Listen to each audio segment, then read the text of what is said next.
Hey everyone, I'm Tamara Krinsky for the Red Carpet Report. We are here bright and early at the nomination announcement for the 30th Annual Film Independent Spirit Awards, which honors the best in artist-driven film. We're excited to see who is going to make the list. How are you? I'm good, how are you? Red Carpet Report. All right. Yes, How are you? This is the shiniest microphone I've seen today. Oh, well, thank you very much. Yeah. We aim to be shiny. Good. Yeah, Good. so some people who you talked about today will end up walking away with some really shiny statues in a couple of months. What's it like to break this news? I mean, you've been to the Spirit Awards before. How does it affect you when you know you've been nominated? I think it's different because today independent filmmaking is done by a very different and diverse range of voices. You know, it's not the same when it's your first film than when it's like Alejandro, your fourth or fifth, or I don't know.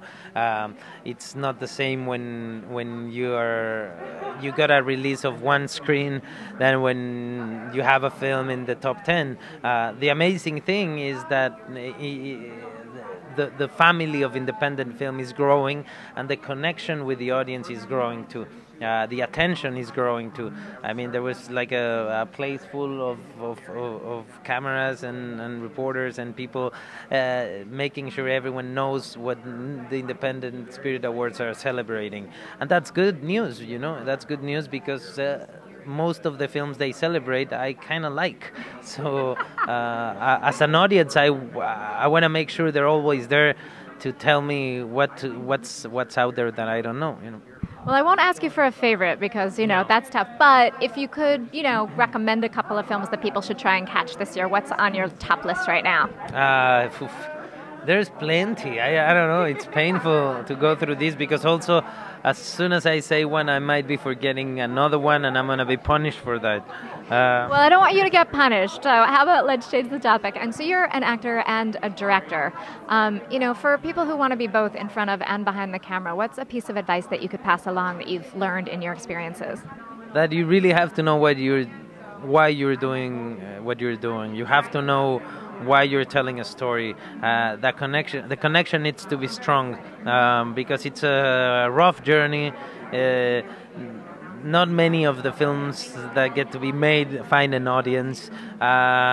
So if you don't know why you're doing things, then you might be losing your time, you know, wasting your time.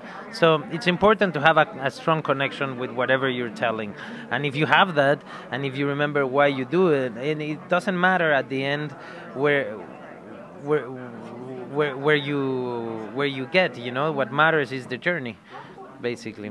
Absolutely. And do you think that independent film has changed for the better? It's become more inclusive? Do you think audiences are used to looking at wider reaching stories now? I think so. I think audiences want to be challenged, want to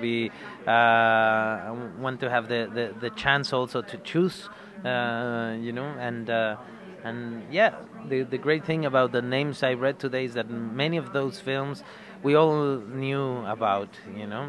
And that's I remember years of the Independent Spirit Awards where it was about names you don't know, and you were writing, saying, "Oh, I gotta watch that. Oh, I gotta see that. Oh, that director, he's." Itumama Tambien being a perfect example. His film, exactly.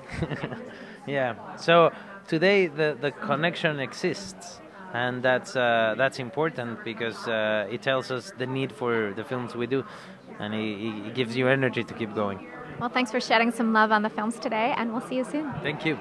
Thanks so much for watching the Red Carpet Report. If you like what you see, click like, and if you want to see more videos, then hit subscribe. And in the comments, let us know which nominee you are most excited to see.